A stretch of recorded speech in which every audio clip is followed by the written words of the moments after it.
gentlemen, we got this corner. We got this corner.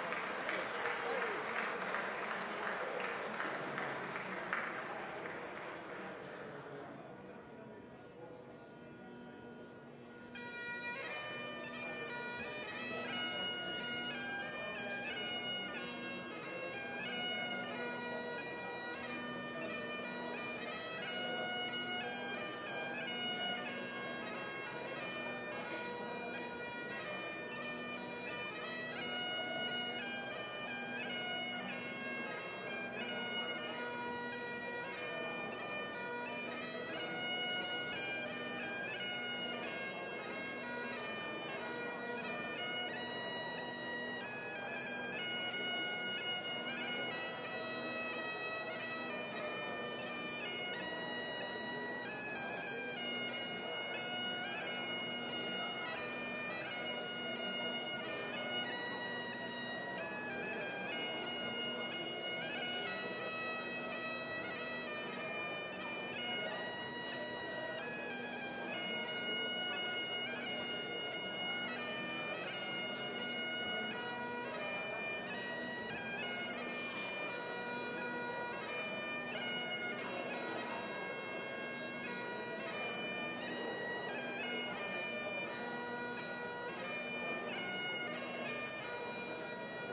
Imagine being a 16-year-old and throwing everything into your job of protecting the United Kingdom, defending the realm, making sure your fellow citizens are safe and secure.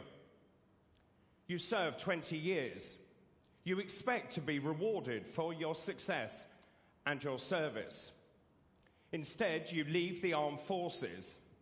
There is little or no help given to you. You're left to your own devices. You lose all your structure. You struggle with PTSD. You sink into a life of drug addiction, alcohol dependency, and homelessness. This is not fact. This is not fiction, sorry. This is fact. This is the United Kingdom in 2026, where we abandon people who protect this country in favour of people who illegally invade this country.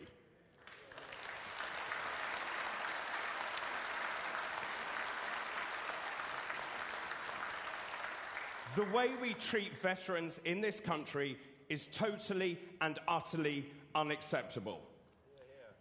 Let's look at some statistics now. Last year, the government spent £2.1 billion on accommodation for illegal migrants. At the same time, it spent just £8 million on housing for veterans. That is just 0.3% of the budget spent on illegal migrants.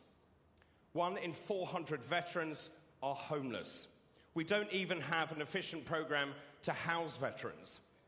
The government's helpline, Operation Fortitude, is routinely letting veterans down with their appalling wait times, and staggeringly, it refuses to house any veterans with a partner. That is ludicrous. And the real irony is this.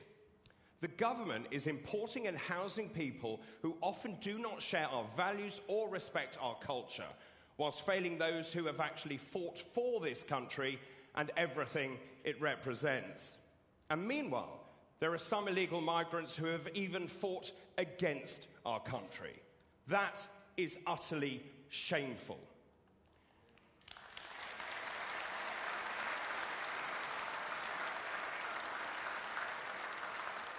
We seem to have a government that is uncomfortable with British culture, with British history, and British values, and nowhere is that clearer than in the way they treat our veterans. Now, if we look at the United States for comparison, there is a very stark difference in the way that veterans are respected and looked after. Take veterans' mental health, for example. Around 17% of veterans report having mental health issues like PTSD after their service. Now, in the United States, roughly £5,000 is spent annually per veteran on mental health support. And yet here in Britain, that figure is closer to £1,000 per head. That is not because we can't afford to do better, it is because our priorities are wrong. Now, people leaving the armed forces often experience a very difficult transition from a highly structured military environment to civilian life. The challenges they face tend to be interconnected rather than isolated, and this can affect personal well-being, family stability, and long-term economic security. Veterans often experience problems getting a job and also keeping that job. Many veterans struggle to explain their experience in terms that employees understand, even though they possess strong leadership, technical, and teamwork skills. Some find only lower paid or temporary work, particularly if their military role has no direct civilian equivalent. And many veterans struggle with service-related injuries, which range from visible injuries to chronic pain, to hearing loss, to traumatic brain injury and PTSD. Veterans often face long wait times to see clinicians, and they struggle to get the help they so desperately need. And the transition to Civvy Street is complex, and it's very challenging as well.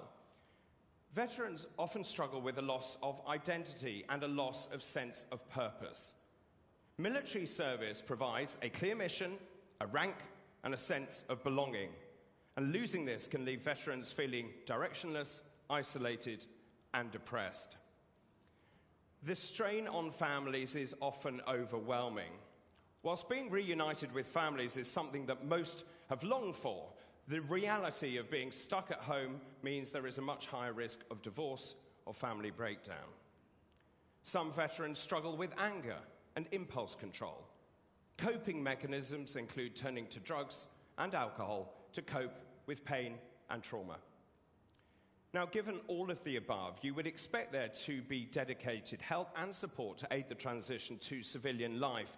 But access to this is uneven, and it's very dependent on where you live, and that is simply not good enough.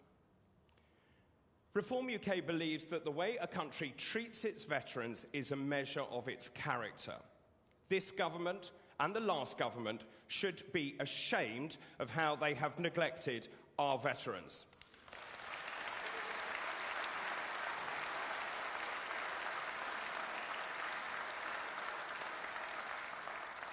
Reform UK is underpinned by our three values of family, community, and country. And today we celebrate and put our armed forces community front and centre stage. And that is why I am delighted to launch our Veterans for Reform group here today. Reform UK is here to say clearly and unapologetically, those who have served this country should always come first.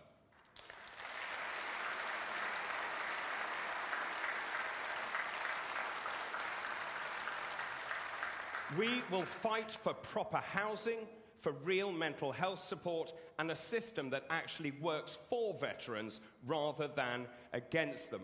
And today marks the beginning of that commitment.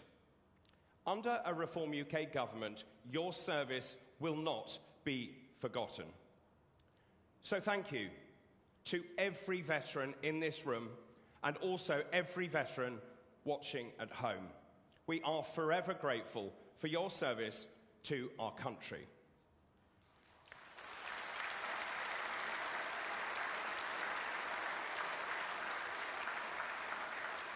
Your duty, your loyalty, and your bravery acts as a poignant reminder of the fundamental British values at the heart of our national identity, the ones our party will fight to preserve.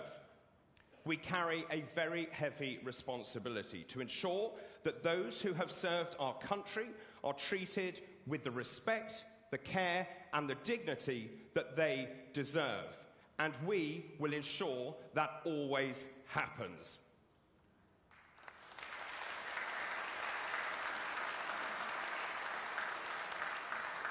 Well, our first speaker is a man with over 25 years of military service, serving in every conflict over the past 3 decades, completing over 400 operations. Now, after cancer treatment forced him to leave the military, he founded Pilgrim Bandits, a social enterprise helping military veterans with their transition into civilian employment. Please welcome the President of Veterans for Reform, Matt Helier.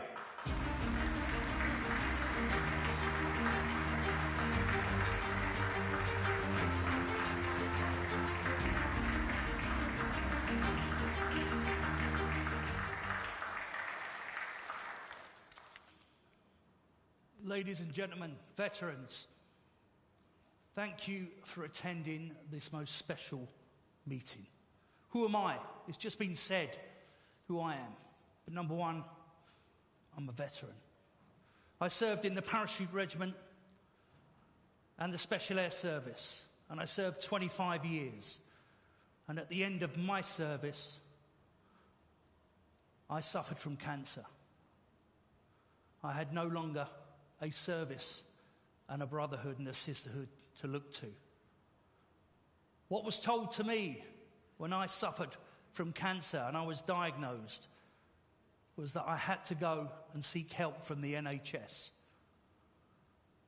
Those statements are not good enough in this country today. Those statements are not good enough. 10 years ago,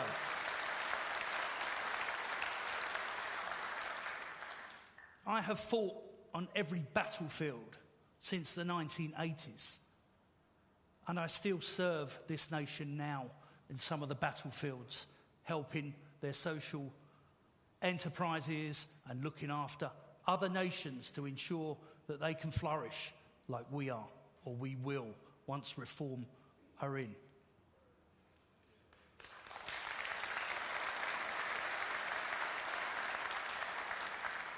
So why have we created this wonderful organisation? We have created this to create policy from bottom up. After 25 years in the military, I just see policy coming from top down, and we're missing the key aspects of what it means to us as serving soldiers and as veterans. Our voices are not being heard. But now is the time that we will change this. You now have a chance to change this country and change the way in which this country and its successive governments look at veterans. There is 1.8 million of us out here. And I can tell you, not many of us voted on the last elections. But on the next elections, what we want is 1.8 million veterans and their wonderful families to vote for this party, knowing that this party has your backs.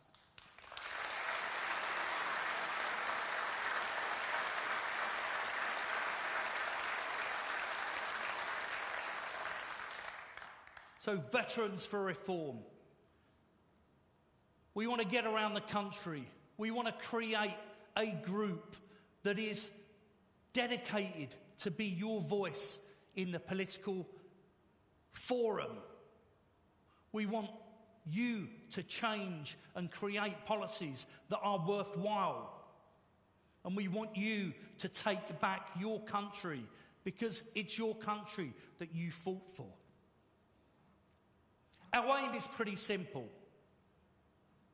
And being in the military, we keep it simple, stupid. No British military veteran will be left behind.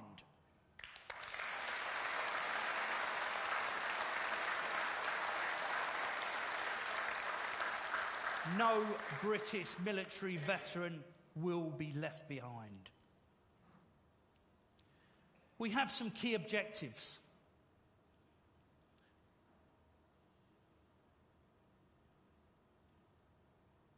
I want to champion veterans' rights.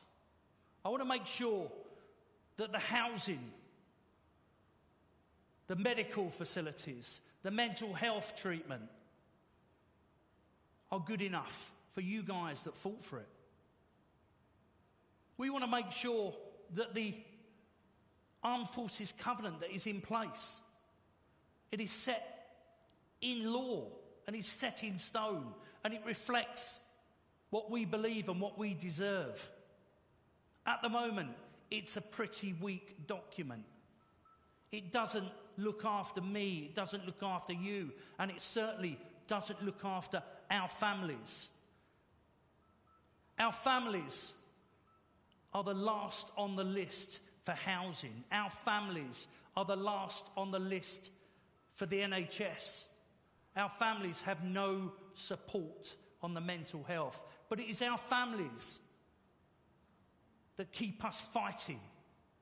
It is our families that support us when we're in the A&E, suffering from a complex injury that a doctor does not understand.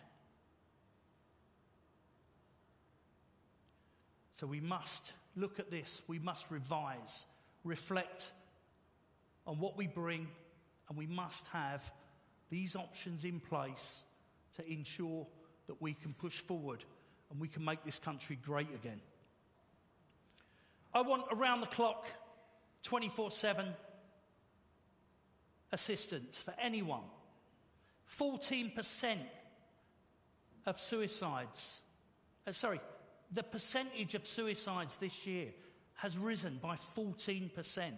Some of my friends are on that list, and it breaks my heart that we are letting those down. There's people in this room that are suffering from mental health. And I seem to feel that the military is not the problem. It's the way we grew up. I grew up in a council estate. in South London. By the age of 13, I was fending for myself. We joined the military for a reason. We joined the military because it is our family. It gives us support. When we leave the military, that's when the problems start. We go back to what we used to be. We need that camaraderie. We need that support. And that support comes from being 100%, 24/7 available for us. Why are we special? You know, people ask me, why are we special? Well, you and your comrades have left blood and limbs on battlefields, fighting for Queen and now King and country.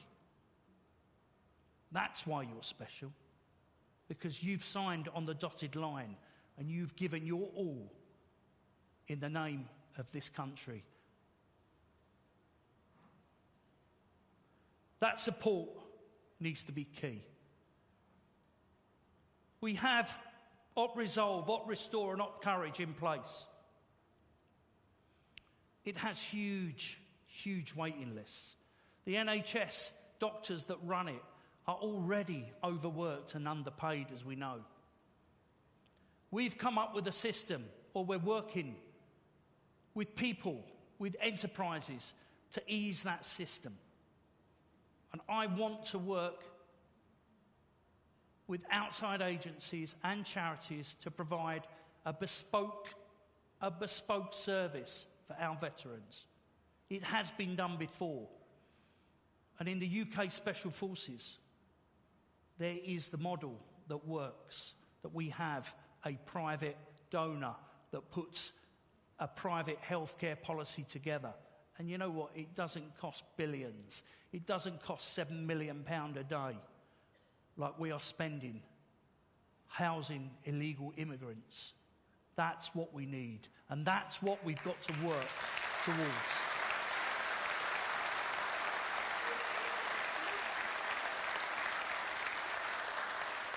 What is key at the moment and what is in the news is the prosecution of veterans. Especially Op Banner. I served 4 tours in Northern Ireland, and I understand what it means and the complex cases that we faced. On my second tour in Northern Ireland, my patrol was hit by a pressure pad. And one of my members lost both legs in Kappa in East Tyrone. I was on the point that day, and I put the tourniquets on his legs and hopefully give him a future and saved his life. Now, it's me and it's my friends that are in the dock. We're not getting prosecuted yet. These are civil cases that should not have even got to court. These cases need to be quashed.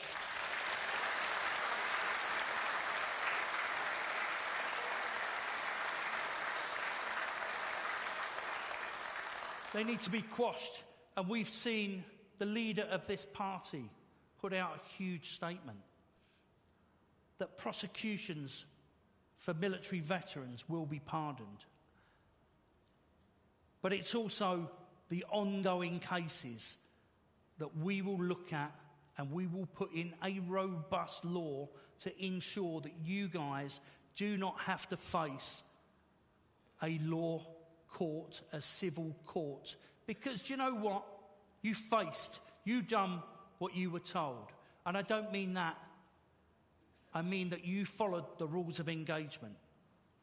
And I see my friends in the dock. I don't see generals and I don't see lawyers in the dock, because they are the people.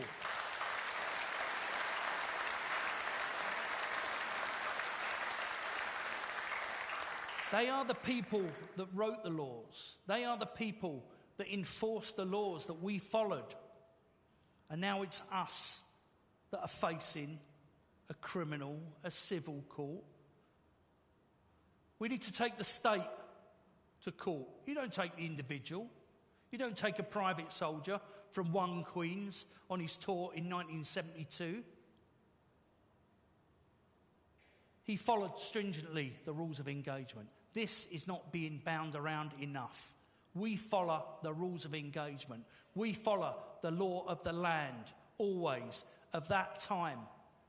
We cannot have a new law that now dictates to us whether we are wrong or right. That law was set in stone back in the 70s and 80s and revised. The new law that come in the mid-2000s are the law that we are now facing. It's diabolical. It's unjust.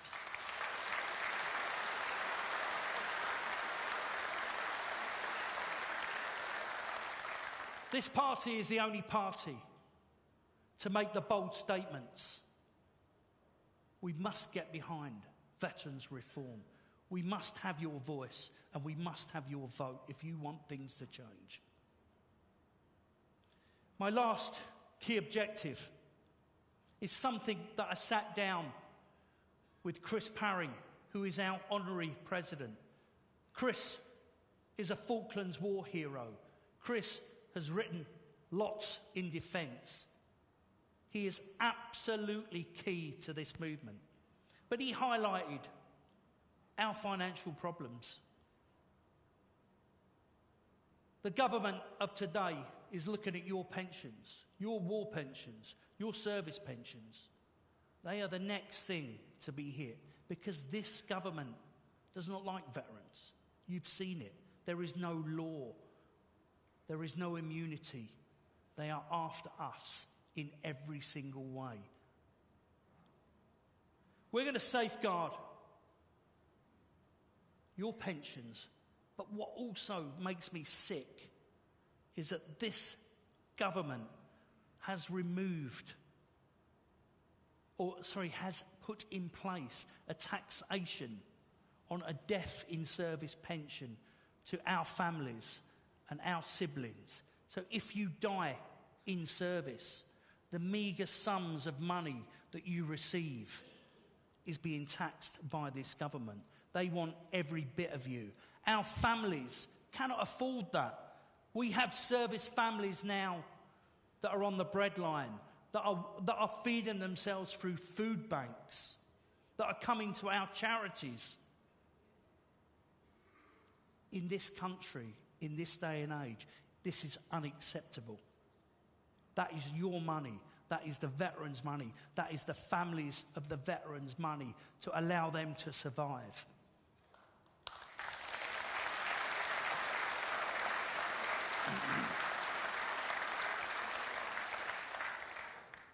So remember, we're never going to leave you behind.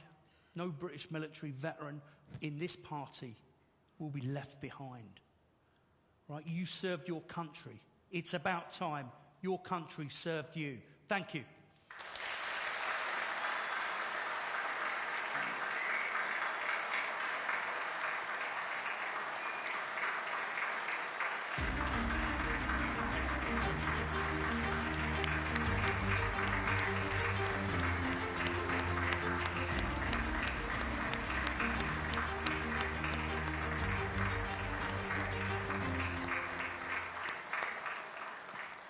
Well, our next speaker is a woman who has been a formidable Member of Parliament since her dramatic election in May of last year. Since entering Parliament, she has been a powerful voice for our servicemen and women and has spoken out strongly against Labour's outrageous Troubles Bill, which strips away protection from prosecutions from our brave veterans. Ladies and gentlemen, please welcome the Reform UK MP for Runcorn and Helsby, Sarah Pochin.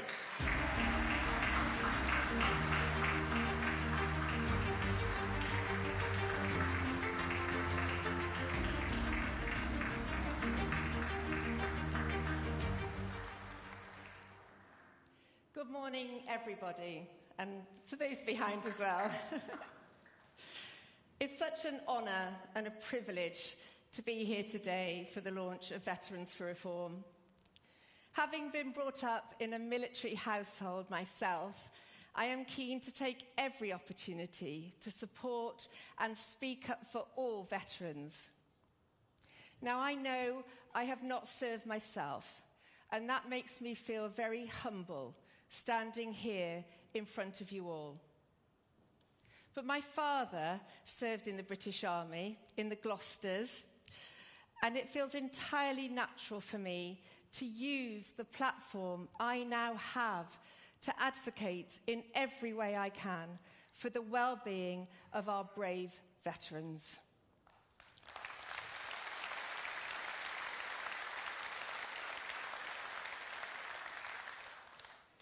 We need to instill and restore a pride in our armed forces in this country, as other countries do, America, Australia, Canada.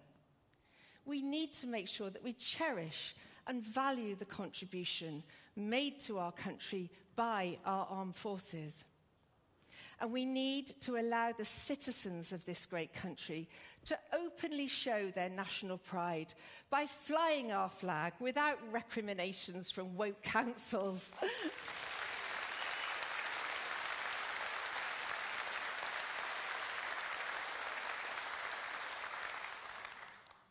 We need to do so much more in this country to educate our young people as to why they should be proud of our veterans and to understand the sacrifice that veterans make defending this great country and their democracy.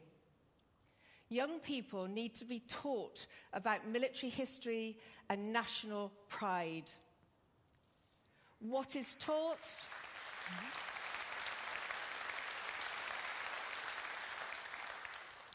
What is taught in the classroom today is what is spoken by the leaders of tomorrow. They must be taught that without your sacrifice, they could not freely speak their mind, freely demonstrate on our streets, or be free to challenge the status quo. And it is not just the ultimate sacrifice of giving one's life. It is so often the impact on mental health and life-changing injuries that goes unrecognised.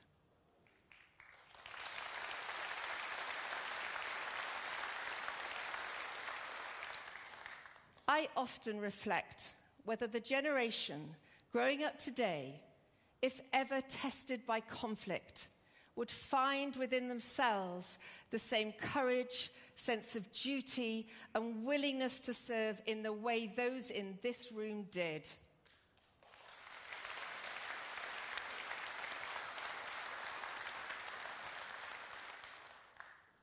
At present, our military is significantly strained, with an estimated 70,000 troops only assessed as full-time trained strength. And I don't actually believe that means ready to go into battle. That is office workers and everything else. And to put that into perspective, that is roughly the same as the number of illegal immigrants that have entered this country on small boats since this Labour government came to power.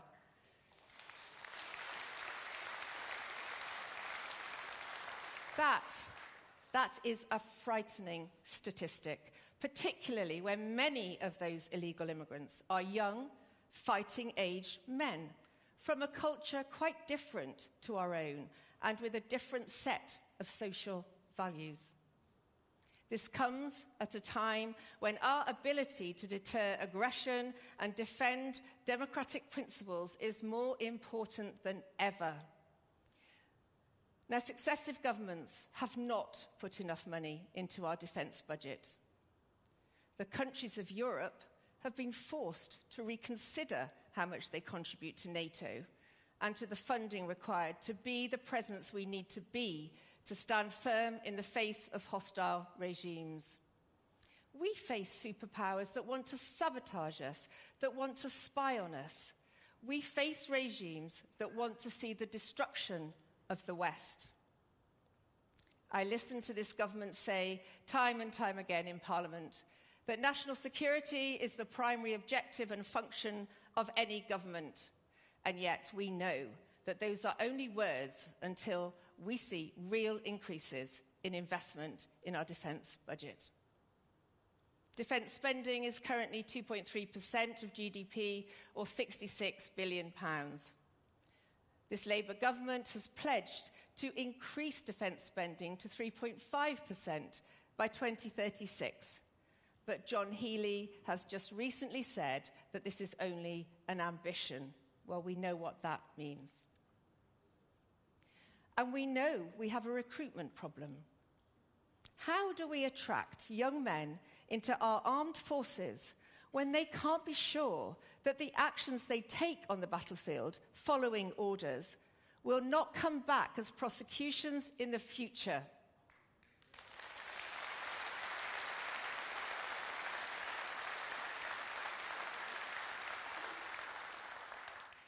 How can they be sure that all their training, their loyalty to their regiment, their monarch, the country, and with the instilled discipline of following orders without question, will only see them in court at a future date?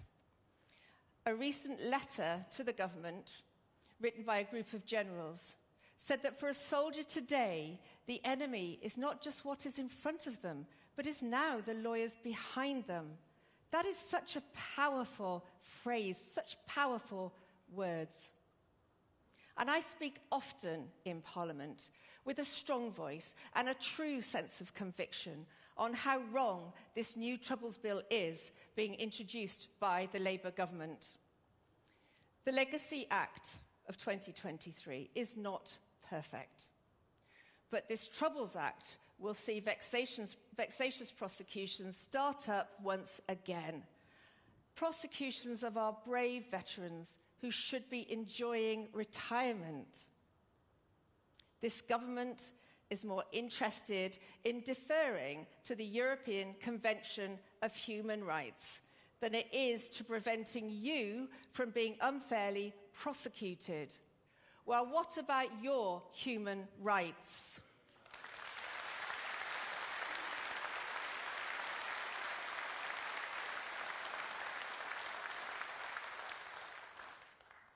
They will see immunity given to terrorists, yet reopen inquiries into our brave veterans. This is no way to treat those who would give their lives to defend their country.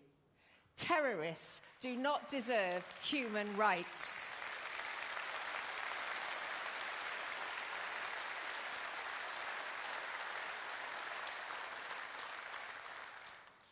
A reform government would repeal this Troubles Act and ensure that no British veteran ever faced prosecution for simply following orders.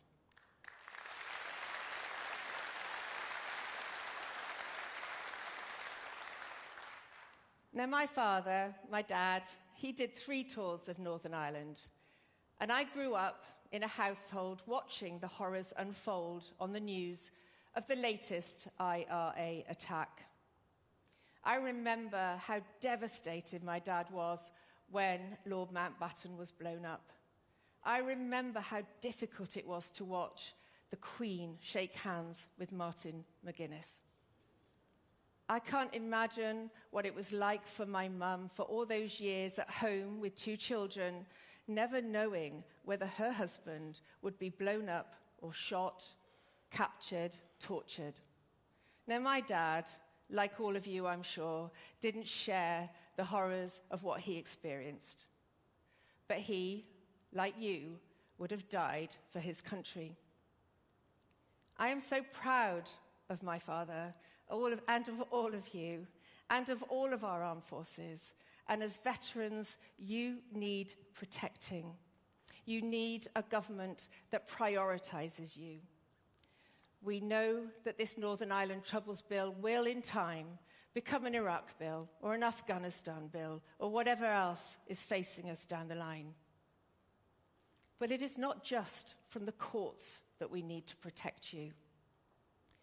2,180 veterans were assessed as homeless in 2024-25, an increase of 17% in 3 years. And several charities actually estimate this figure at as many as 4,000. We need to make sure that no veteran is ever homeless, lonely, hungry, or in fact needs anything. Under a reform government, veterans will be made a priority on housing lists.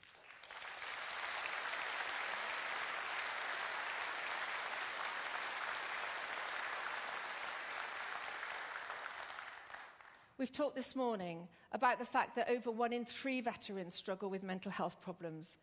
And with around 1.8 million veterans, that's a lot of men who need access to mental health support. Operation Courage is a start, treating around 7,000 veterans a year, but clearly we need to go much further. And many have no access to services to help them. But a reform government will ensure that access to mental health services for veterans is a priority.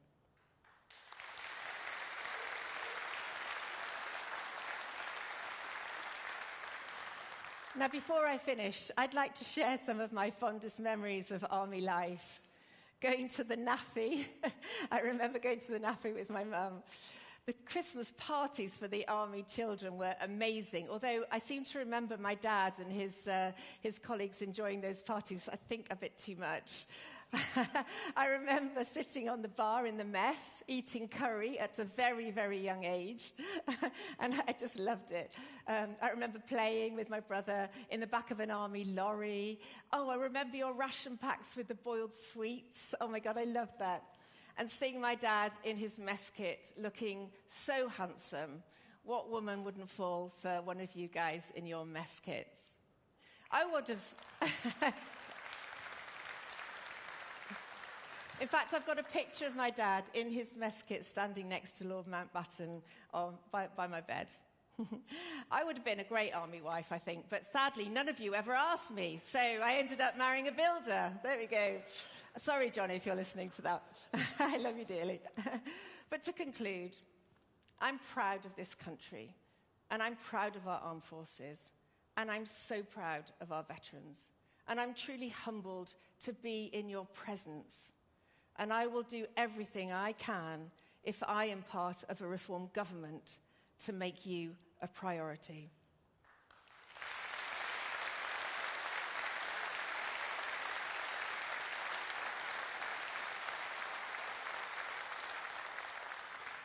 Through our new Veterans for Reform group, we will listen to you and we will represent you with the gratitude and the respect you deserve.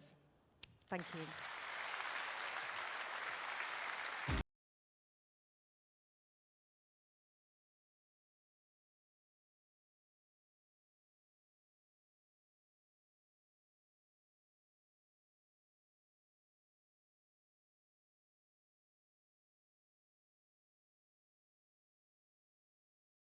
Thank you very much indeed, Sarah. I'm going to ask Matt Helier to join me back on stage now, but also joining Matt is a man who has taken a very serious interest in the welfare of our veterans, supporting those who have served our country for a very long time indeed. He's consistently spoken up for the armed forces community, he's championed the Armed Forces Covenant, and he has worked to ensure that those who put their lives on the line for Britain are treated with the respect and the dignity that they deserve. Ladies and gentlemen, please welcome with Matt Helier, the Reform UK MP for East Wiltshire, Danny Kruger.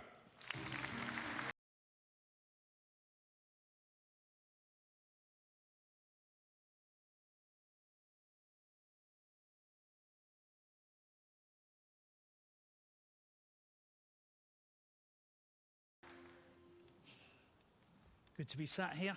Danny, would you like to just give us a brief talk about what you've been doing and how hard you've been fighting for veterans? So I'm the MP for East Wiltshire, and what that means is Bulford, Larkhill, Tidworth, Perham Down. Anyone know these places?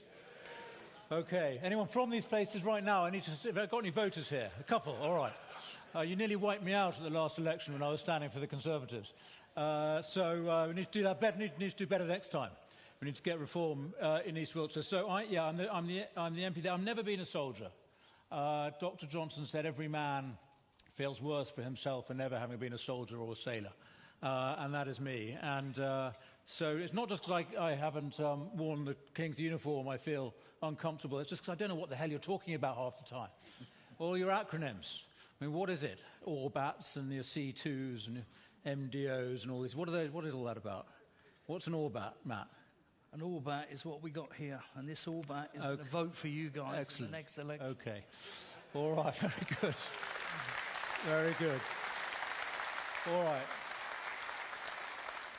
So very quickly, my role in reform, when I came over from the Conservatives last year, Nigel asked me to lead our preparation for government work. So we've got a huge challenge on.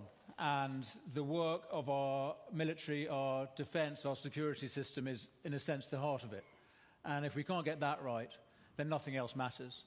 And it's not good enough just to say we're going to pledge more money for defence. Obviously, we need that. We need that very badly. But the defence system is broken at the moment, as we know. And the way we treat our veterans goes to the heart of that. And you've heard this morning some of those statistics. So my job is to work with Nigel and our other colleagues and with Matt, and crucially now with Veterans for Reform, to develop the plans for how we're going to organise ourselves in government, ahead of government, so that when we go in, we have a plan. Nigel's not just going to walk into number 10 and the generals say, "Welcome, Prime Minister, here are your orders," which is what other Prime Ministers have had. He's going to say to the generals, "Right, this is the plan we've worked out." And that's going to take a lot of work. So, Matt, thank you for what you're doing, and thank you all for the help you're going to give us in developing our defence policy and, crucially, working out how we put defence people and their families at the heart of our mission. So that's what I need your help for.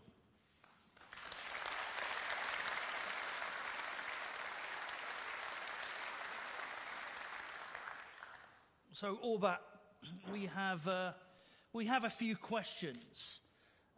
Some people have put some questions to us, and I'd like them just to raise the hand. Rudy, is it Rudy Kenyon? Kennedy, over here. Rudy, you've got a question that you want to poise. Good morning. The question I have is, how will veterans' concerns be addressed in Parliament by reform before the next general election? And to put it simply, what can and will we do now, and not just what we plan to do in the future? Thank you. Thank you. So listen, we're only a little party in Parliament. We're growing. You might have noticed. We're getting there. We're catching up on the SNP. That's my target.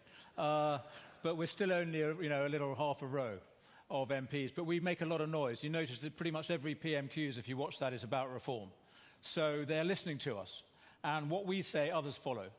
And there are things that we can do. I mean, Nigel Farage basically saved the Chagos Islands last week. Did you appreciate that?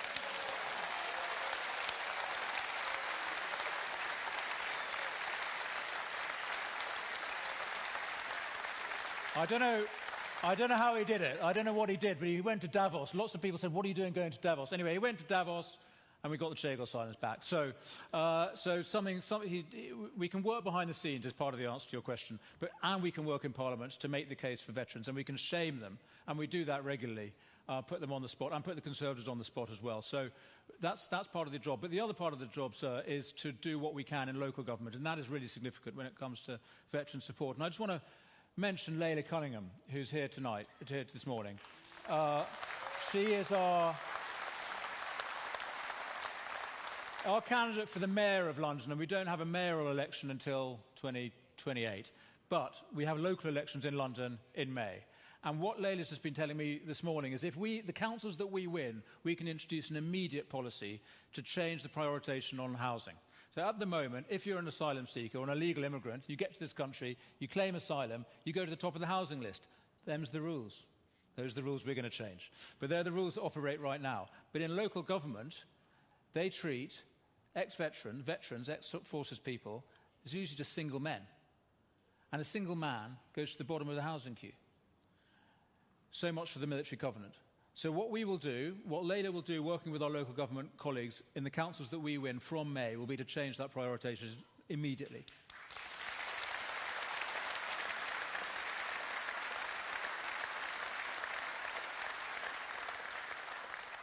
And Danny, I think it's up to us in this room and the wider audience to get the statistics and the real-time information to the councillors so they can feed up to Layla and our future MPs, so they know what the state of affairs are. They know what the problems are firsthand.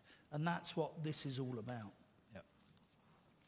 Adam Knights, I think we have a question.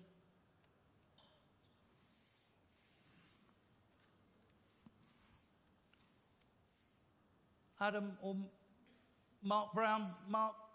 Oh, there we go.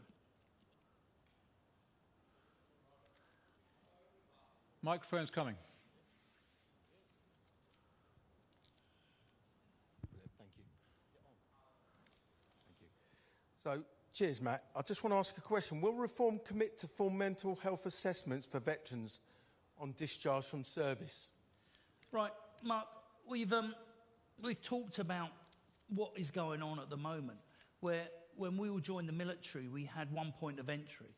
Right? You had stringent medical tests, we had stringent vetting tests, we'd done the fitness tests. Now, when I speak to all of us and our younger community as well, they're leaving the military, okay? They're leaving the military in a number of different hosts, whether it's an early release, whether it's a medical discharge, or whether it's the end of their service. Not many of these guys and girls, are going through the stringent medical procedures that should happen. Now, I like the basis that Australia and the protocol that Australia follow. Okay, when you leave the military, it predicts what your injuries are going to be. So if you served a full time, it would predict that you were probably going to have a knee replacement before the normal age for knee replacements, because you've run around with lots of weight. It understands that you have gone through complex mental health situations, okay?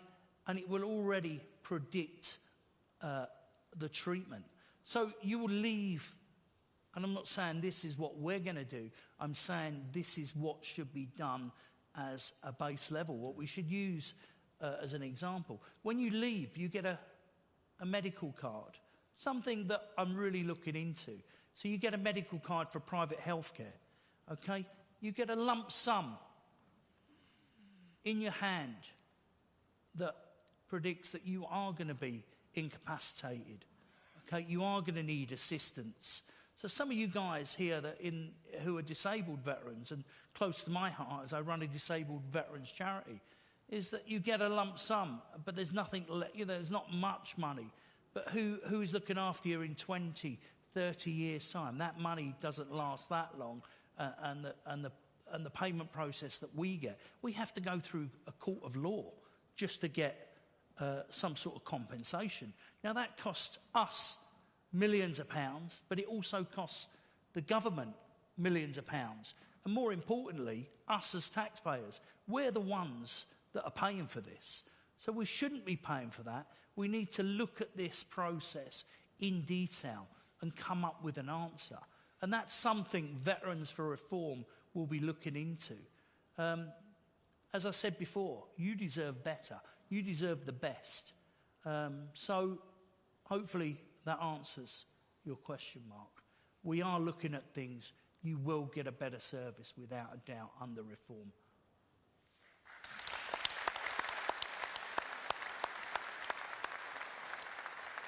We've got JJ Adams. JJ. I'm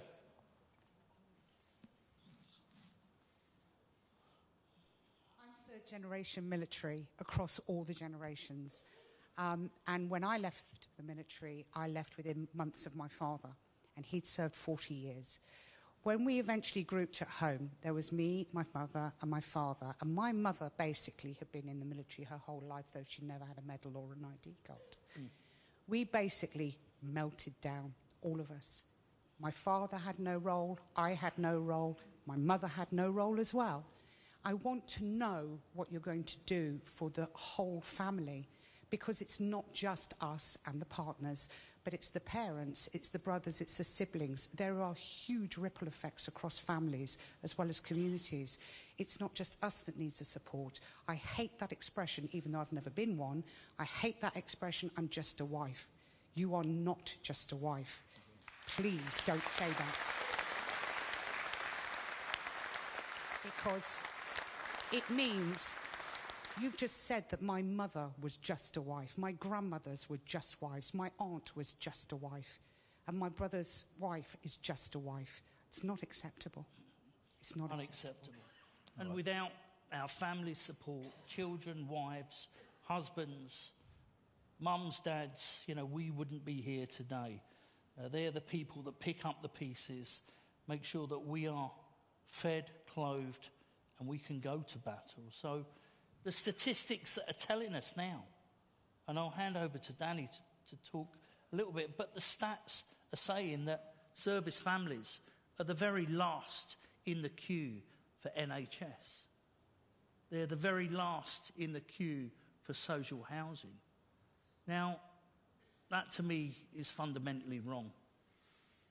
Fundamentally wrong. So it's something that is hugely close to my heart. I lost a son 2 years ago who looked after me, supported us. So very close to my heart, and this will be addressed without a doubt. But Danny, what's your thoughts? Thanks. Well, thanks, Matt. Thank you for saying that. And, ma'am, thank you. Thank you for what you've done and for what your family have done. And I'd say a couple of things. One is just to focus for a moment on the veteran himself or herself who's coming out, because what the whole family needs is a future for that person. And it is extraordinary how many veterans come out of the forces and don't make it successfully into Civvy Street, struggle to gain employment. We've heard about the mental health challenges, public services. We're going to do everything we can in that space. But there's a big employment challenge, as we know. And what's extraordinary is when you consider who these people are, these are seriously employable, seriously experienced people who've got used to working in teams, understand what it is to deliver, have multiple skills, multiple interpersonal skills, which are so important. So what is the problem? And part of the problem is employers don't know how to relate and how to identify and how to support veterans who come in through recruitment. And we're going to do what we can to help educate employers more. And we ourselves, as government, of course, are major employers. And a big mission that Reform has is to grow the parts of the public sector that need to grow. We're going to shrink a lot of it too, don't worry. We're going to make major headcount cuts across the civil service and across a whole bunch of the parts of the bureaucracy.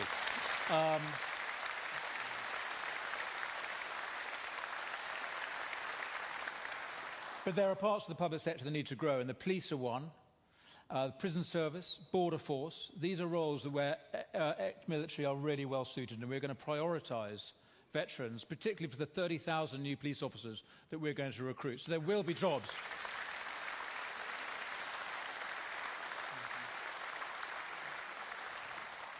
And then the other thing we want to do, and this is, I think, goes to the heart of your question, it's about the military community. It's recognising that we're more than individuals, right? All of us anyway, but the military know that most of all. And as you've said, madam, the home front, the family behind the soldier, is what makes him or her able to fight.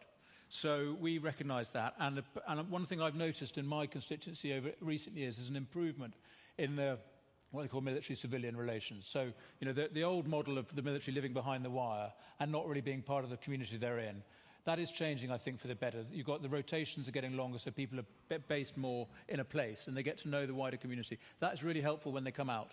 And I think that's helpful for the families as well. So I think just integrating communities and military during service is going to be helpful for families. And then lastly, we talk about the military covenant. I'd be really interested in suggestions from Veterans for Reform about how we can broaden the covenant, not just to focus it on what it's supposed to be there for, which is ensuring that service personnel get treated properly and are not disadvantaged because of their service, but that applies properly to families. So how can we actually broaden the covenant, deepen it, make it more specific to the challenge of families, and ensure that, as you say, people who have served, whether in uniform or behind the soldier or the sailor or the airman, are properly honoured by our country. That is our mission. Thank you. Great.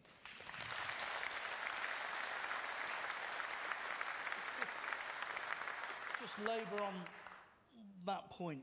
As a small charity, the Pilgrim Bandits, we recognise service families, and we give them the exact same benefits that we do for veterans, for their husbands and wives. So that is one option that we can do. We'll come back and we'll talk about the Armed Forces Covenant.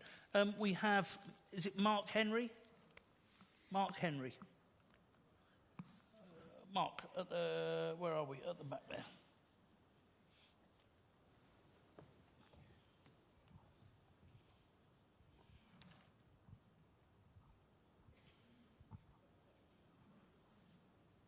Thank you.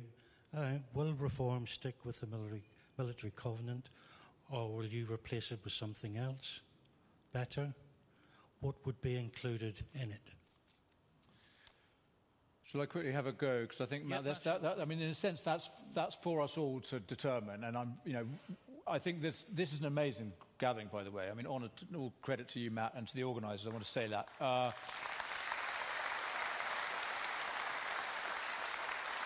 mean, and just quickly, I mean, Veterans for Reform. I mean, there's going to be a lot of us, and it's brilliant. But we're doing this across the sort of across the population as well. All these different groups. So this is how we're going to make our policy. Is through these special interest groups, as we call them. We've got farmers for reform, lawyers for reform, all the different professions. So that's a question for you. What do we need to do to improve it? I mean, one thought, and it was prompted by what you were saying, Matt, about the role of charities. I think that we need the NHS, we need benefits, we need the public sector, big government to do its job properly. But let's not pretend that can ever make up for the crucial role that communities themselves, and particularly the military charities, play, and the regimental charities as well, are at the heart of it. So the big national ones, SAFA and the rest of them, do great work. The regimental charities are vital, and the local ones too. And I wonder whether we can broaden the military covenant to have more of an explicit commitment to supporting this kind of civil society, the charity sector, that itself is so crucial to supporting individual veterans and their families, because, big government isn't going to be the answer to these complex social challenges that individuals and their families face. But a charity can be. Charity made up themselves by veterans. So I think rather than saying this is about what government can do, which is the sort of classic left-wing way of thinking about it, well-meaning and necessary, obviously, to get government to do its job, but what can society do as well? And so I think building that into the covenant more explicitly might be part of the answer. But as I say, let's all talk and work that out. That's a process for policy development over the next couple of years. The covenant needs our help. The covenant as it is, I don't think is in a good place at the moment. As a CEO of a military charity, we get no help. We get no help from the government. And we get no help from the government, actually. There are grants out there, but the grant system goes to the big charities who are members of COBSIO, and the military community will know that, is the Federation of Military Charities. But it leaves out the small charities, which are absolutely key in our communities. Small charities are part of your community. They are the ones that have been formed from the wives, the husbands, the parents of the soldiers that are injured or have died. And they are absolutely key as part of our community to spreading the word, making sure that all the veterans, the ones that don't want to be put in the limelight, are helped. And the issue of finance, I sort of touched on it on my speech, needs to be revised. Okay, it needs to be faster, and everyone in this room understands the painful process it is trying to get any assistance out of any of the large charities. And it's not the charity's fault. It's the processes that have been put in place that they must follow. We must get this. It must be in a timely manner, and it must be helping, because I 100% think that there are friends of mine that are no longer here who have committed suicide because they couldn't get the access to the charity or the organisation that they should. And in fact, there is a harrowing statistic that says that many, I think it's 2% of all veterans that died actually had a response from the charities. So we must look at this. This is a priority. We must be timely. We must get this money and assistance out to the smaller charities and to our veteran community.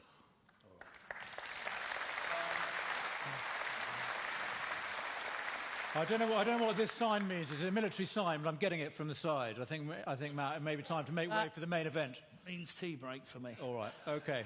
No. Right. Ladies and gentlemen, thank you very much. Hopefully we've answered some of your questions, but you can always come back. Grab us when we're going to have a pint, a bacon roll, and really grab us and, get those questions to us. We are now here to stay. We're going to be in your communities. So you're part of Veterans for Reform. And like I said, you served your country. Now it's time this country served you. But make sure we vote with our feet and we get up and we put reform on the map, because this is the only party that is helping veterans. Thank you.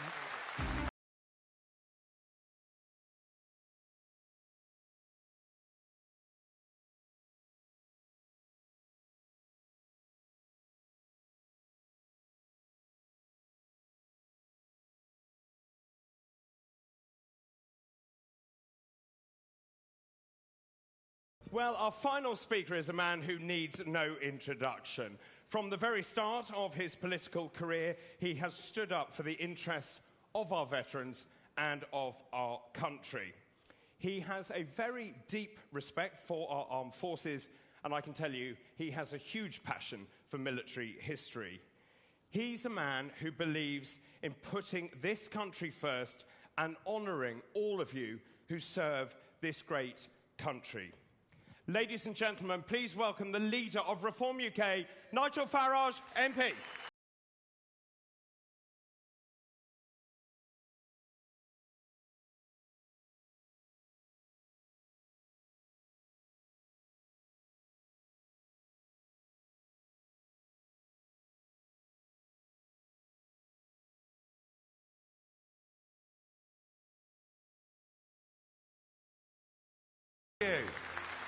Thank you.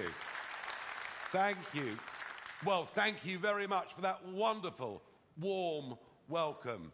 I'm proud to be here today at the launch of Veterans for Reform, and I can tell from the energy, the enthusiasm, and the speed with which every single seat this morning was taken, leaving a big waiting list, I can tell that we're going to turn this into a massive organisation that stands up and fights for the rights of all of our military veterans. None of them ever should be left behind.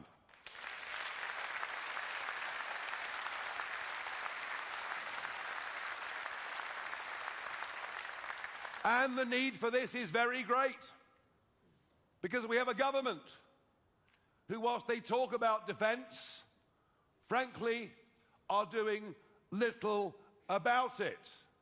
Apart, of course, from not just giving away the Chagos Islands and the military base at Diego Garcia, which for our vital American allies is their single most important base anywhere in the world outside of America.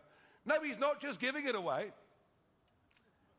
He's paying them to take off us what is rightfully ours.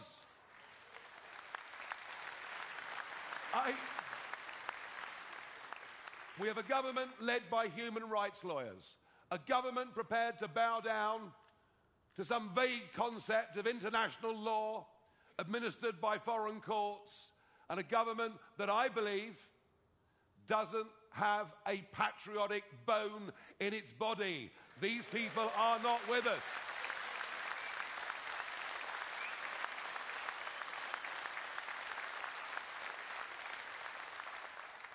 And of course, the prosecutions continue, not just of people who did their job in very, very tense, difficult and dangerous circumstances in Northern Ireland up to half a century ago, but now they're going for our special forces.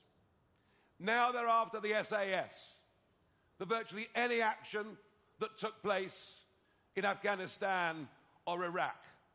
The results of this are catastrophic. I have met face to face some of the men who are facing this misery. I have spoken to former commanders of both the SBS and the SAS, and they tell me the result on recruitment is literally catastrophic. Our armed forces are something we should be immensely proud of. Our armed forces are something the rest of the world looks up to. Our armed forces, in conjunction, particularly with the Americans and our other close allies, are one of the most important contributions we have to make to any defence alliance. And yet, under this government, they are under serious threat and serious assault. But this isn't new. This isn't just this government. Because frankly, if you look back at 14 years of Conservative government, what you see is promise after promise, for example, on the defence budget.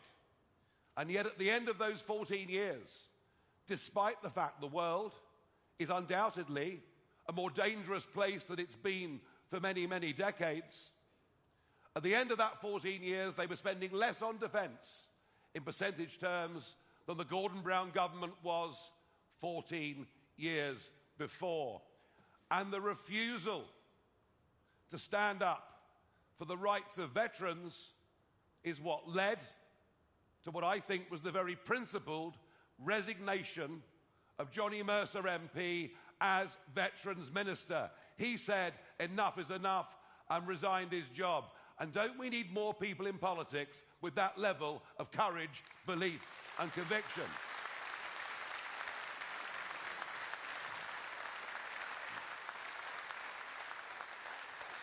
Well, in the end, they did put some legislation in place, but it was legislation, frankly, that was never destined to work for reasons I'll come to in a short while. But I want to say this. Never again must there be a case like that of Dennis Hutchins. Dennis Hutchins hounded through the courts, arrested at 5 o'clock. I mean, a man in his mid-70s arrested at 5 o'clock in the morning for carrying out his duty in, as I've said already, those difficult, dangerous and tense environments that we faced in Northern Ireland. Dennis Hutchins hounded until the day he died, whilst every IRA terrorist faces no prospect of prosecution whatsoever. I am pleased that we have peace in Northern Ireland, but we're beginning to see that some of the surrenders that were made from the Belfast Agreement and onwards by the Blair government have led to this ridiculous situation. If we're going to absolve those who potentially were terrorists 50 years ago, the very least we can do is to absolve not just the memory of Dennis Hutchins, but all those now and in the future who may go through this process. And to that end, I promise you that a Reform government will end all of these vexatious claims taken against our veterans from conflict after conflict.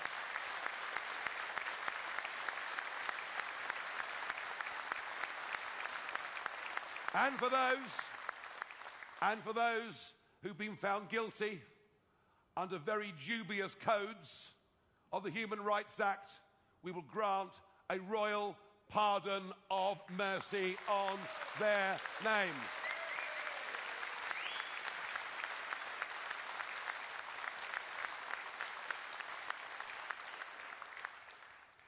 And I have a feeling that ranged against us, we have the metropolitan elites. Ranged against us, we have the Human Rights Brigade. Yeah, I'm not too keen on them either, I've got to tell you. By the way, I did polish my shoes to come here today. I hope you've all noticed. They're ranged against us, but I'll tell you increasingly who is with us. The silent, decent majority of law-abiding people in this country. They know the difference between right and wrong, and we're going to make sure, through the strength of this organisation, they clearly, loudly and consistently hear our voice, and many, many more will come to our support. But it won't just be the silent majority. We will even get more political figures, more public figures standing up and defending what we are fighting for. And one of those figures is with us today. Oh. Trouble is, the last time I did this,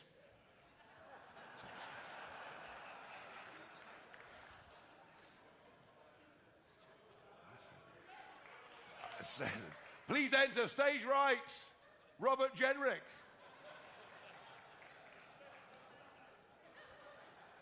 Nothing. I thought perhaps he changed his mind. And then he put some music on in the intermission. So I'll try it another time.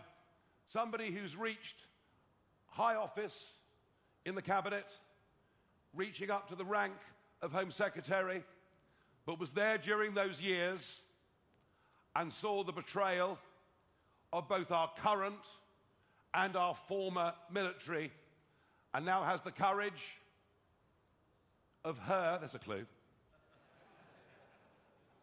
and now has the courage of her convictions to come and stand with me on a reform platform and speak to you today, because it's about time, isn't it? It's about time the establishment owned up to what they got wrong. She was witness to much of us. Ladies and gentlemen, would you please welcome to the stage former Home Secretary Suella Braverman. Oh.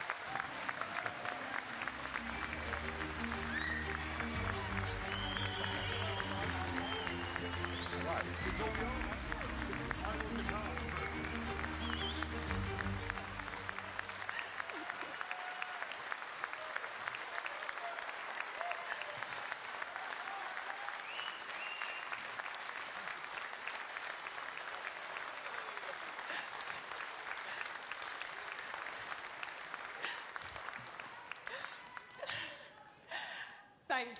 Thank you, Nigel, for that wonderful introduction. I feel like I've come home. I feel like I've come home. Thank you. And I got to say, what an honour it is to be with all of you. Gallant, noble, brave servicemen and women. You've put your country first. You've sacrificed. You've given us everything. And from the bottom of my heart, I want to say thank you. Thank you for everything you've done for the United Kingdom.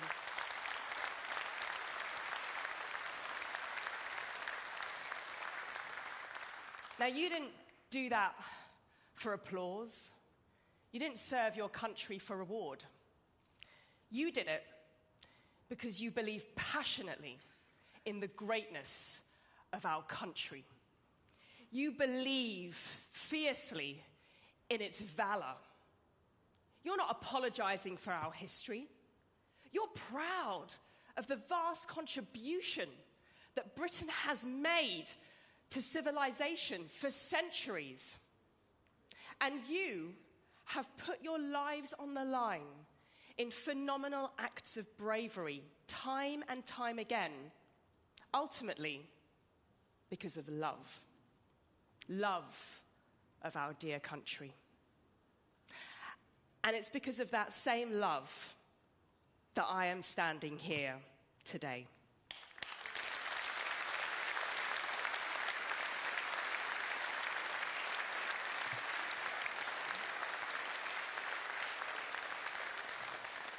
I too share that love of our country. I inherited it from my parents. They came to this country with nothing in the 1960s. My dad wasn't even 20 when he was kicked out of Kenya and came to the United Kingdom. My mother was an 18-year-old girl when she was recruited by the NHS in Mauritius. They came here and they devoted their lives to the service of this country because of gratitude. gratitude for the stability and the opportunity that this country gave them. And when a country gives you everything, like it has done me, you owe it loyalty.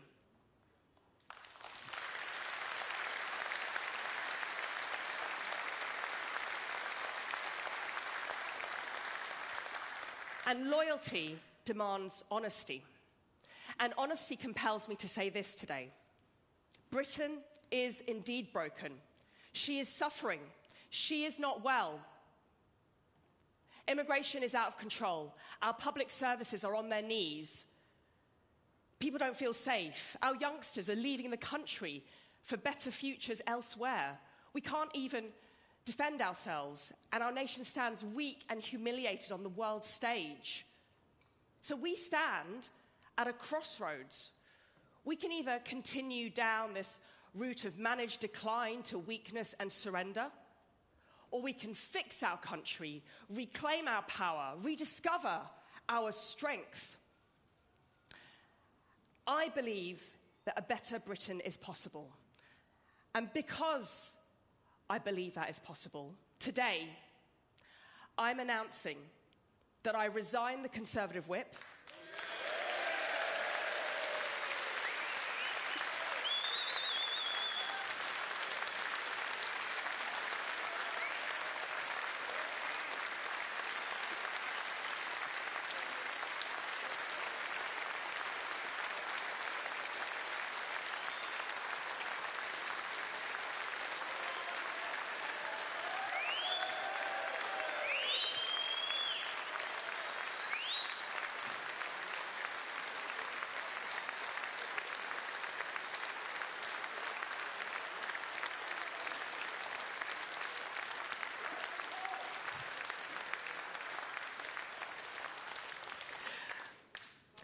Done it. I resigned the Conservative and my party membership, a party membership of 30 years. It's gone. It's over today. And because I believe with my heart and soul that a better future is possible for us, I am joining Reform UK.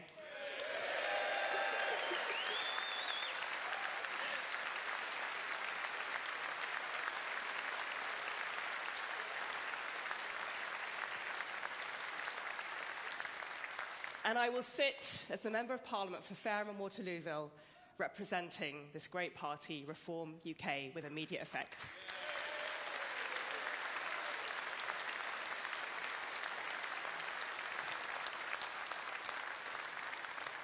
Now, I haven't taken this decision lightly, and I know there'll be some people, particularly in Fareham and Waterlooville Conservatives, who will feel sad and disappointed by this.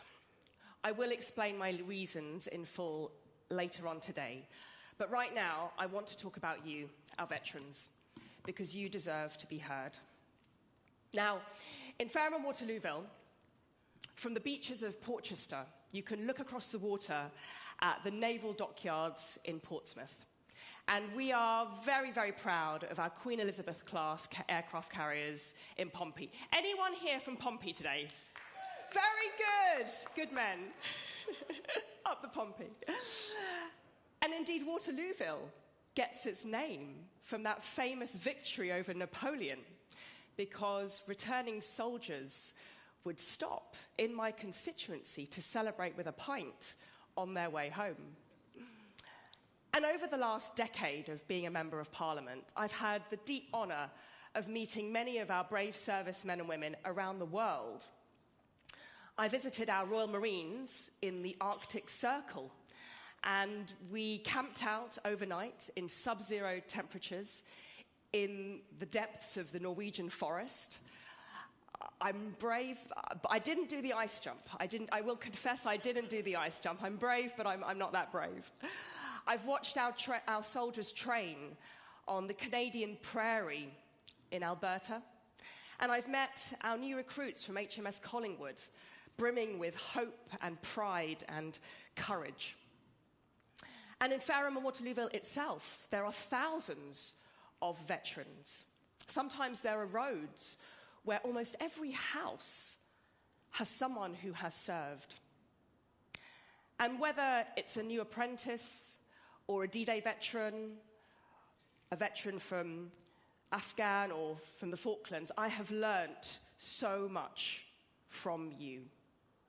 And I've learnt one big lesson, and it's this, that the reality of service life bears no resemblance to the rhetoric.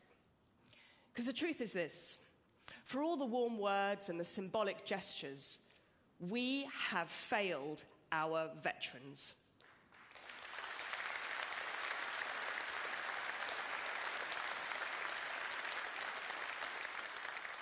I've met too many veterans whose housing just isn't good enough. Why? Because MOD is broken, DIO doesn't work, and service family accommodation is not good enough. I've met too many veterans who can't get the medical treatment that they deserve for injuries that they sustained in service. For those who gave us their everything, we've left to fight alone. It's a national disgrace. Why? Why has this happened? Because over the last decade, defence spending has been hollowed out. Our armed forces stand at the smallest number in 200 years. Our equipment is inadequate. Our aircraft carriers don't even have enough aircraft or destroyers. Our resilience is depleted. We can't even defend ourselves. What kind of country is that? And the biggest scandal of all, the relentless pursuit of our brave servicemen through the courts decades after their duty has been done. The biggest scandal.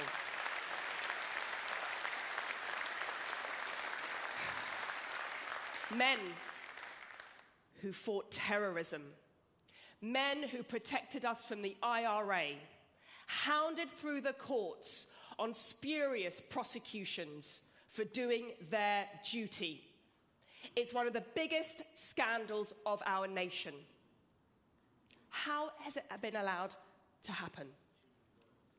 Because of the European Convention on Human Rights.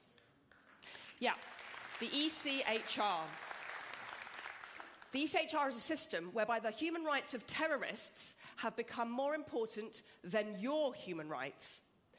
It's a system where IRA families can claim compensation and British soldiers must be prosecuted for murder. It's a system of law which has been weaponized by our enemies against our brave. Now, when I was Attorney General 6 years ago, I worked on the law to protect our veterans. But the truth is, it was virtually impossible because of the ECHR. And so, the following year, in 2022, I broke ranks. And I became the first Conservative minister to say publicly what needed to be said. That the United Kingdom must withdraw from the European Convention on Human Rights.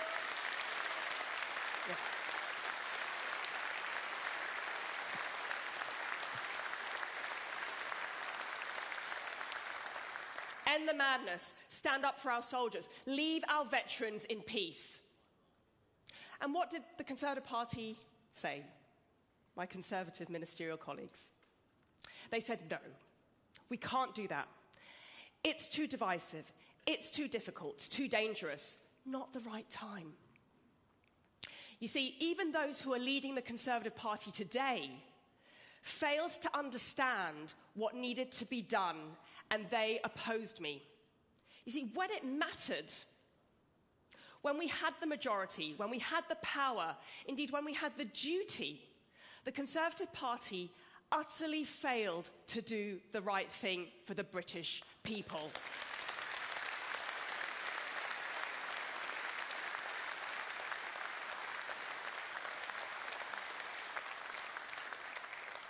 I didn't give up.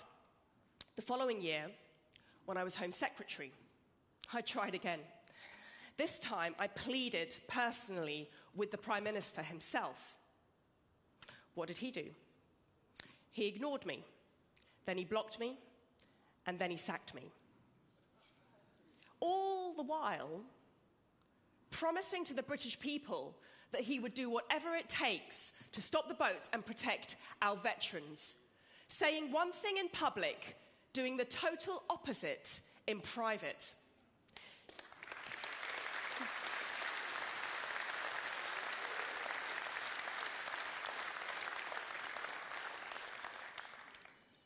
And as my friend Robert Jenrick has found, that's the great tragedy with the Conservative Party.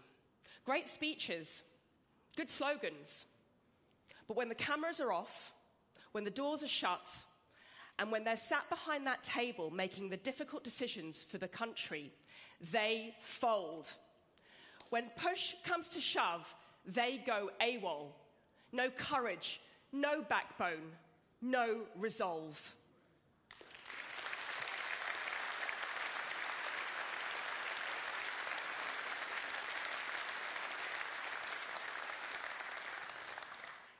Even today, their so-called promise to leave the ECHR. It's a lie. It's a lie. Half of the Conservative MPs are dead against it. Another group don't even understand it. And a mere handful sincerely believe that it's the right thing to do. So I'm calling time. I'm calling time on Tory betrayal. I'm calling time on Tory lies. I'm calling time on a party that keeps making promises with zero intention of keeping them.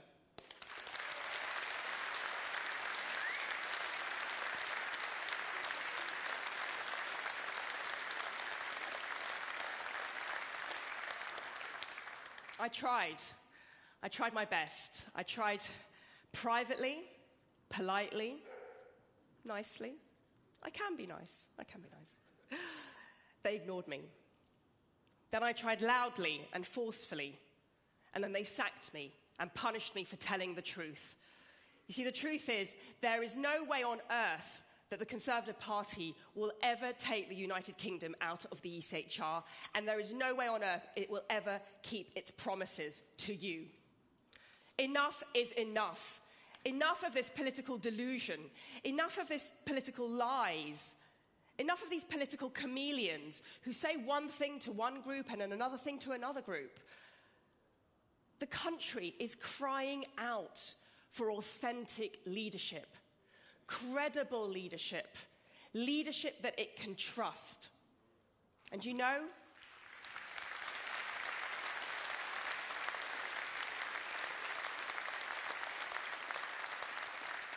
do you know how you can tell if someone is authentic and credible?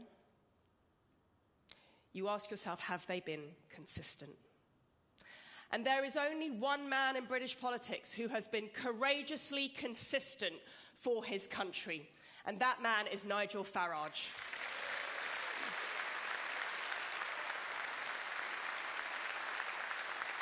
It's true. It's true.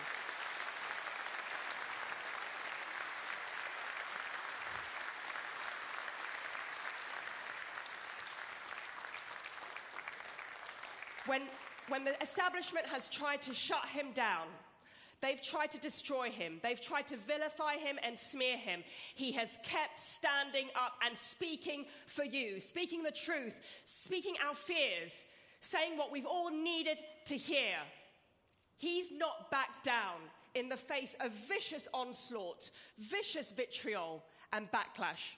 When Nigel Farage said that the country was at breaking point because immigration was out of control, the establishment tried to smear him and demonize him. But he was proven right, and the British people backed him. When Nigel Farage said that the EU was destroying democracy, the government tried to shut him down. But he was proven right, and the British people backed him.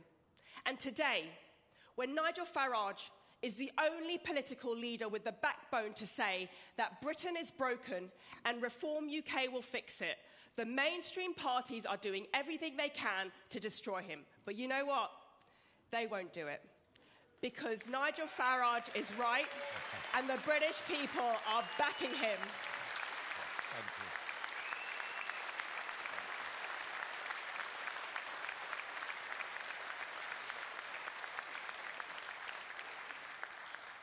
Nigel knows about courage. You know about courage. Courage means not flinching under pressure. Courage means facing down your opponent and carrying on with steadfast determination. Courage means overcoming adversity with strength. Courage means keeping your promises to your country.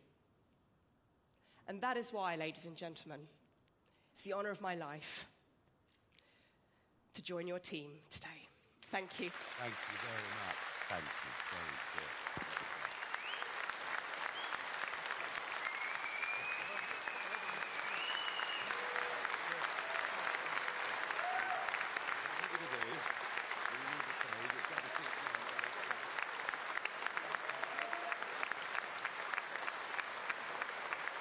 Big round of applause for Suella.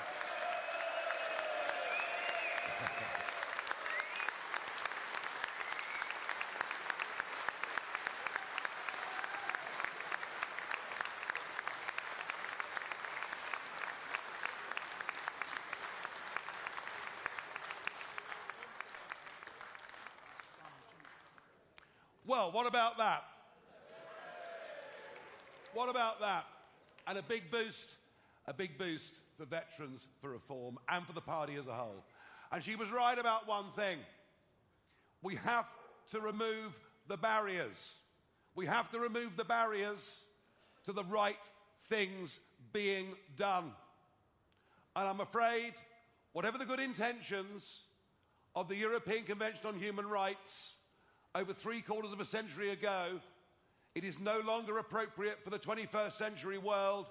We will remove the barriers to justice for our veterans and much else by leaving the ECHR.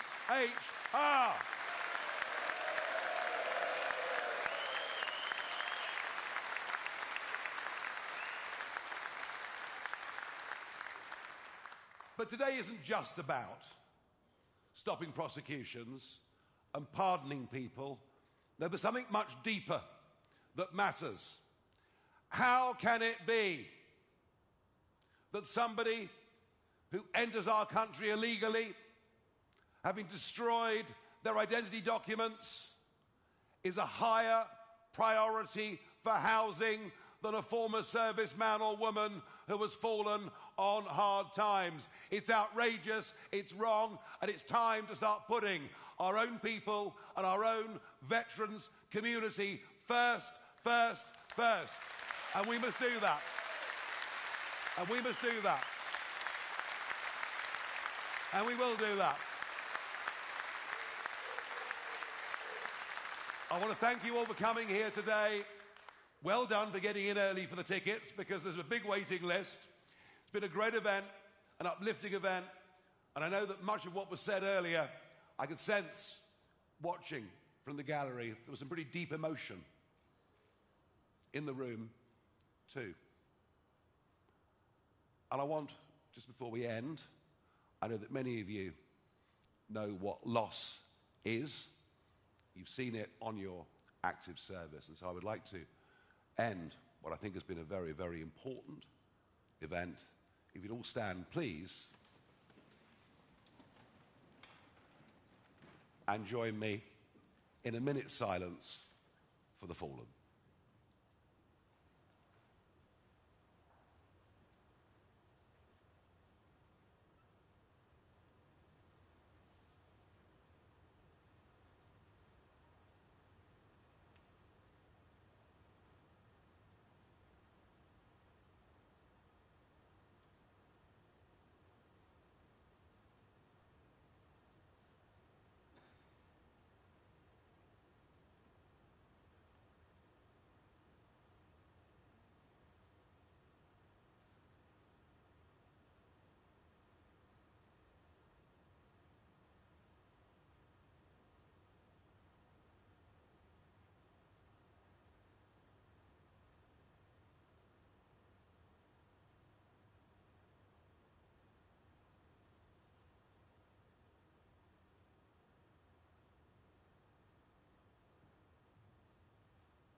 very much indeed, everybody.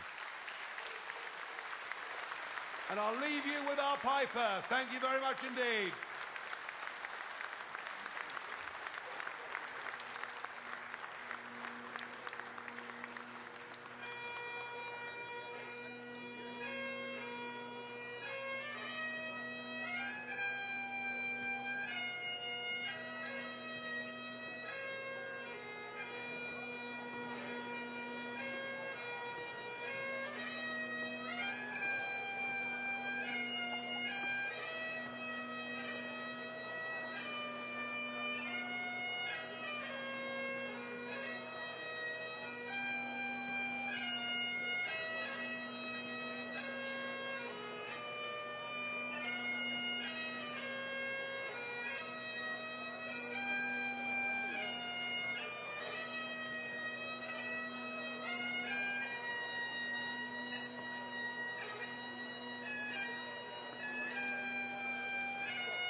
1, 2, 1, 2, 1.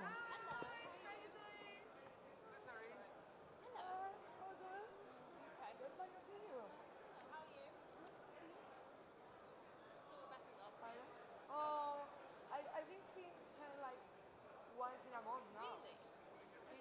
She's like on the cave of the Sorry. What, sorry? Okay. Or anyone? No, it's just because the whole pool is watching me, so I don't want to be standing nowhere. How tall is he? Can I put this a little bit lower? Is that right? It's gonna catch the sound for sure. Because this is directional, so... Yeah. It's just to don't have it in the shot because maybe I need to come up or down and I'm not sure because he's quite taller than me. Yeah. He's basically like this. Okay.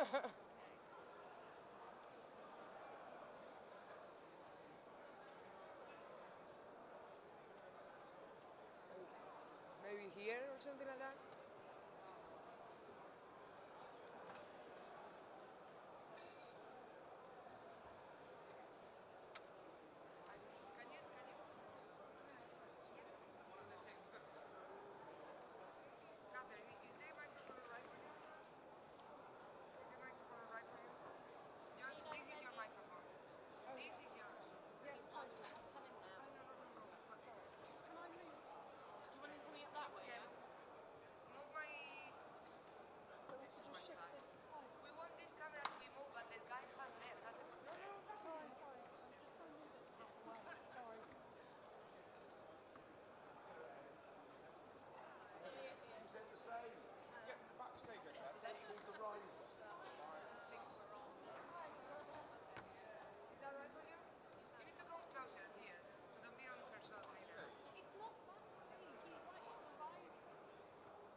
Yeah, you've got to get with it. Well, there you are. Yeah, so.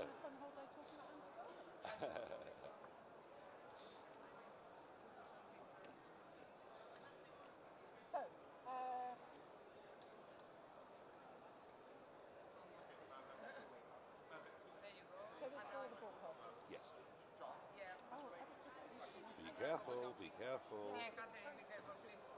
And with the light as well, because if it falls on you, you're going to be hard. Yeah, so literally what just told you. Sorry. No, it's for you. If it falls on you, it's going to be painful. I'm worried about... That's all right. That's okay. Yeah, don't move. Is that okay for you? As if you're to attention. These want to do these glasses on. They're on my phone and I can't read them. I'm the same, sadly. Okay. When you are ready, I am. Okay, are you right? Yeah. Can you speak to the microphone? 1, 2, 3, 4, 5. There you go. Perfect. Is that right for you? Yep. Go. Ready? Are you ready? Yep. Nigel Farage, you just welcomed former Conservative Home Secretary Suella Braverman to reform. That's 3 Conservative MPs in the last week and a half. You're a party of the recycled Tories. Well, we're a party that accepts talent. If you get people who we believe are talented, who will put their shoulder to the wheel, who will help us, but are also prepared to admit honestly the failings of the Conservative Party in 14 years in government, and particularly in the last term, provided they're prepared to put their hands up and say, I'm sorry, we got this badly wrong, they've got experience of being in the front line, which of course I lack, and many of my team lack, then they're very welcome. And I think it's very interesting. I mean, today, there are 2 big political stories. One of them is Suella Braverman joining Reform. The other, of course, is Andy Burnham being blocked from standing in the Denton and Gorton by-election. And that's the difference between Keir Starmer and myself. I'm welcoming talent in, and he's keeping talent out. Well, we'll come to Andy Burnham in a second, but you talked about Britain being broken. But you're filling reform with the very people that broke it. Well, the Conservative government did break it, absolutely. But you see, there are people like Robert Jenrick who resigned as a matter of principle. People like Suella Braverman who spoke out on ECHR, said we should leave, and was removed from her post. So we are taking people who tried their best to fight the system at the time, and they admit they failed, and that's why they're here. But can the public trust them, given their record in office? Are you not worried that this could come back to bite you?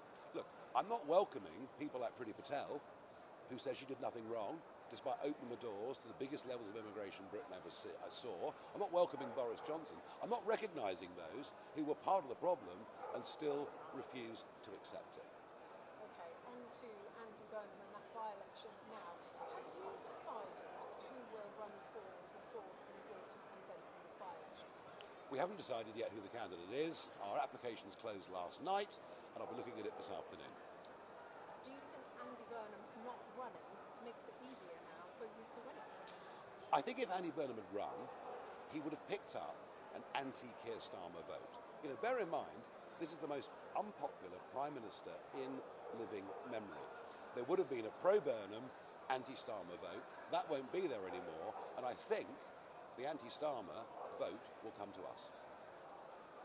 Richard Time's been saying today that Labour's terrified of reform in Greater Manchester. That's why Andy Burnham was blocked from Parliament. But you have silenced some of your own dissenters, they have been, for example. So if you were Prime Minister Keir Starmer today, you'd make the same decision, surely? Well, look, you know, they've made their decision for whatever reason. Yes, it's quite possible that Andy Burnham could have won the by-election, but that Labour could have lost the Greater Manchester mayoralty. That is quite possible. Look, you know, I'm very happy for people who have different points of view, as long as they're batting for the same team. We've had one or two difficulties over the last year. We've dealt with them. But Andy Burnham has got better favourability ratings than just about any other politician. If he was Prime Minister, that would be hard for you. He's not Prime Minister. He's not likely to be Prime Minister. He'll have to win a by-election and get back into Parliament. And I think this particular constituency probably offered him one of the best prospects he could possibly have had. So whatever side of the argument we're on, I think we're stuck with Keir Starmer for a period of time. You've been talking about veterans and your pledges to them if you form a reform government. Trump obviously upset a lot of people last week about his comments NATO troops in Afghanistan. Did he do the right thing to make that statement? Was he right to apologise? There was no way Donald Trump ever meant the British. Ever. You know, and you talk to people in his team, and they're very, very pro this country. And our contribution in Afghanistan, pro rata, exactly matched that of America. The one thing I have picked up from Americans, not him, but other Americans, is their deep concern about what's happening to our special forces. These endless prosecutions, the use of the ECHR against British veterans. If we devalue our special forces, we make our relationship with America militarily weaker. And we've got to recognise that we are incapable of defending ourselves without American support. There's a lot of anger in the United States right now about the way ICE agents are conducting themselves. 2 people shot dead in Minnesota. You will have seen the videos. What's your reaction? They are going too far, are they not? That man has been disarmed. He was shot in the head 10 times. He was no longer carrying a gun. The fact that he was carrying a gun, of course, meant that he was a threat. Sorry? You're allowed to carry a gun. Yes, but you don't carry a gun to a protest. That's the point. If you're going to protest, you don't carry a gun, even if it's an open carry state. Look, it looks like ICE have gone way over the top. But I'm afraid every single year in America, we see examples of the police, of the authorities that go way too far. But because it's ICE, it's obviously much more controversial. And I sensed, coming out of the White House last night, they're pretty uncomfortable too. And just finally, Sadiq Khan, the London mayor, is suggesting that if you bring in your mass deportations to the United Kingdom, we could see similar scenes of violence and disorder. Has this given you pause at all? What's your response to what Sadiq Khan said? You know, we do not routinely, as a country, give our police force, give our authority weapons unless there is an imminent risk of a terror attack. And when it comes to deportations, you know, the point is, if people are here illegally, they shouldn't be here.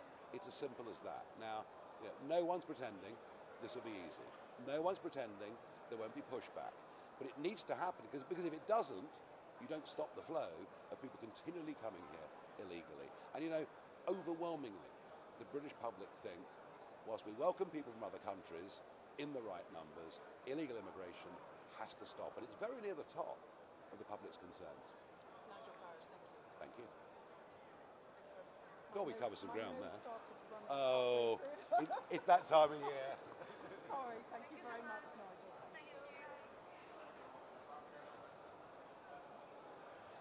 Okay, I'm gonna confirm that everything is fine. Let's see if they want me to do a live. And then let's see.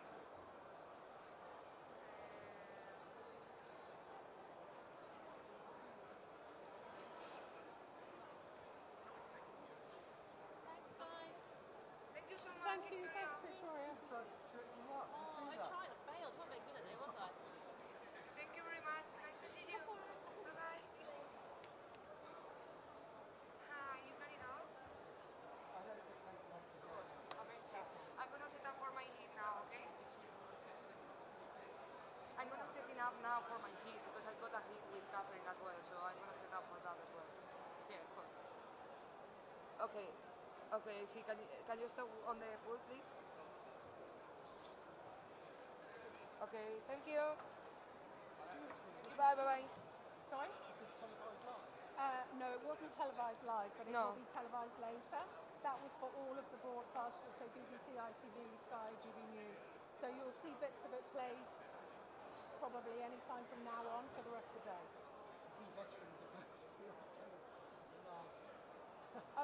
The speech was some of them live, I think. Sorry, I thought you meant this. Yeah, a lot of it was. Yeah. Yes. A lot of it was. We thought you mean the interview that